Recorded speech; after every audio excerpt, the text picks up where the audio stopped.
Hey, how's it going? Yeah, I've been gone for a while now, reasons to which may be disclosed later in this video, but to get the ball rolling on content, again, today I'm gonna tell you all about my Chroma setup alongside some of my most favorite weapons in Warframe. So if you ever wondered, what does the marshmallow mean on a daily basis, then this is the video for you. Otherwise, if you're just wondering about the 120 million damage in the video title, I'll show you how to achieve that as well under very specific conditions. The title is kinda clickbait if you couldn't tell, but don't worry, I'll tell you more in just a bit. One thing I've been working on while I was away is the Discord server, which is now open to all. Yep, the server is now public and there's a link in the description if you'd like to join a community that was previously put behind a paywall, basically. But yeah, please feel free to join the server because it will be open to everyone going forward.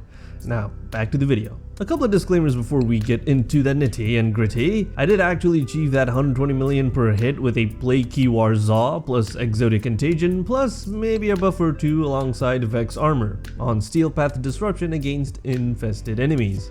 So nothing special, I know, but even without buffs, this Zaw hits like a truck. The Chroma setup I'm about to share is not the absolute best in terms of DPS or survivability or any single metric really. Instead, I've built him to be decent in terms of overall usability and basically that default option when I'm too lazy to optimize for casual mission runs. But all that said, he's still a work in progress, if you will, constantly changing as does Warframe. By the way, if you're wondering why I named him Carbon Chroma, I already had another loadout specifically for Profit Taker runs named Chroma, and I basically ran out of ideas. So here's the build. Please ignore the 100 forma, that's a long story. This is sort of an Umbral build that's tuned more for efficiency and duration really, because I hate having to keep an eye on Vex Armor constantly.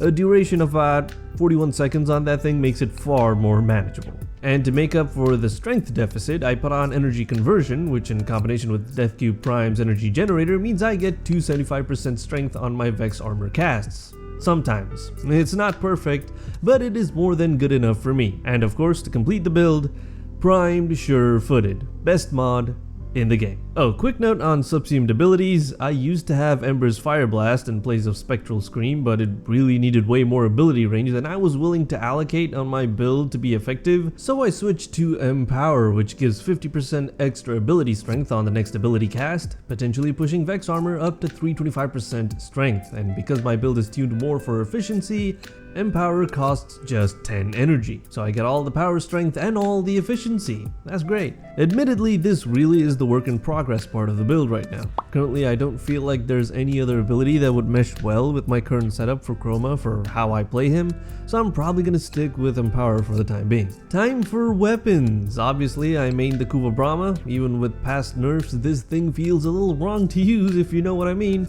If self-damage was still a thing in Warframe, this would feel a lot more balanced. In the current state, you can just bounce around and kill things from the other side of walls. Only one weapon has compelled me to switch from the Kuva Brahma, and that is the Natarik, or Natarik?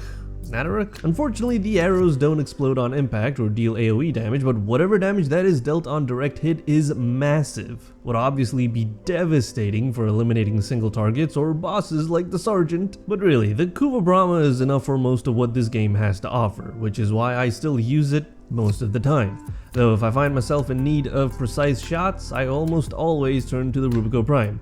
Used to main this thing before the Kuva Brahma was added to the game, but it only gets occasional use these days. Of course, all these weapons pale in comparison to the Mark 1 baton.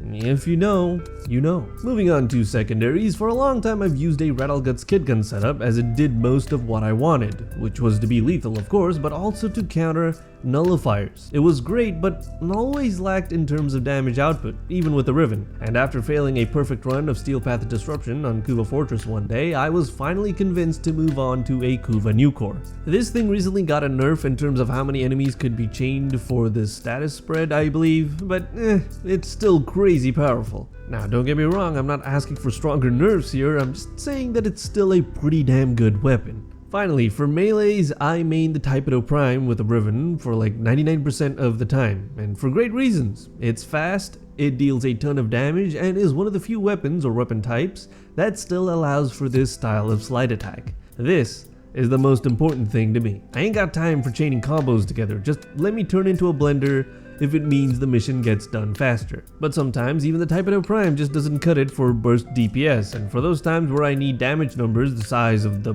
world's inflation rate. Okay, crappy joke. Let's try that again. Damage numbers the size of these nuts. I turned to Exodia Contagion, equipped on this Play QR Zaw setup, lovingly named the Spider Swatter, because it is what I use for my Profit Taker runs. This is the build that's on the thing. Yeah, I don't even bother switching out these mods to account for factions because it just deals so much damage as it is anyways. It almost doesn't matter. Maybe if you're up against armored targets on Steel Path, then you'd probably want to make sure it is built appropriately, but I almost never touch the mods on this thing because of laziness. And that truly is the theme with my entire daily setup. Once you've played Warframe for a while, all you'd really want for the most part is just efficiency with the least hassle possible. I could be wrong here, in which case feel free to leave your comments down below, or alternatively, join the Discord server and post your rants on main chat. And then get banned. JK. Maybe. There's still some stuff that I didn't cover, like the operator side of things, focus schools, Arcwing, and companions, but those are videos for the future, perhaps. Depends on what you guys would like me to do. Again, just leave comments. What I'd like for you guys to do though is to check out the links in the description, check out the Twitch channel, because I do plan on streaming more actively now that I have things planned, and finally, join the Discord community because that's where I hang out almost all the time. Hope to see you there.